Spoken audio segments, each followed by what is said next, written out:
భగవద్గీత అధ్యాయం 2 శ్లోకం 37 శ్లోకం హతో వా ప్రాప్స్యసి స్వర్గం జిత్వా వా భోక్ష్యసే మహీం తస్మాద్ ఉత్తిష్ఠ కౌంతేయ యుద్ధాయ కృతో నిశ్చయః.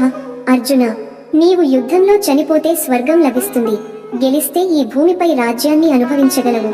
కాబట్టి లేచి నిలబడుము, నిశ్చయంతో ధైర్యంతో యుద్ధం చేయుము. తాత్విక వ్యాఖ్యానం. ఈ శ్లోకం గంభీరమైన జీవన సత్యాన్ని చెబుతుంది. ధర్మబద్ధంగా పోరాడే వ్యక్తి ఎప్పటికీ నష్టపోవడు. నీవు ఓడినా గెలిచినా దానిలో నీ శాశ్వత విజయమే ఉంది. జీవితం కూడా ఒక యుద్ధమే. నీ ధర్మాన్ని గౌరవించు. నీవు ప్రయత్నిస్తే గెలిచినా ఓడినా నీవే విజేతవు. ఈ శ్లోకం చెప్పే బోధన: విజయానికి భయపడకూడదు, పరాజయానికి ఓడిపోవకూడదు, కర్తవ్యాన్ని పూర్తిగా చేయాలి, ఫలితం విశ్వాసానికి అప్పగించాలి. ప్రేక్షకుల కోసం ప్రశ్న: మీ జీవితంలో ఓసారి ధైర్యంగా ముందడుగు వేసిన సంఘటన గుర్తుందా? కామెంట్లో పంచుకోండి. ఈ వీడియోని లైక్ చేయండి. ధైర్యం అవసరమైన వారికి షేర్ చేయండి. ఇంకా గీతా బోధల కోసం మా ఛానల్ కి సబ్స్క్రైబ్ చేయండి. ఓం తత్ సత్.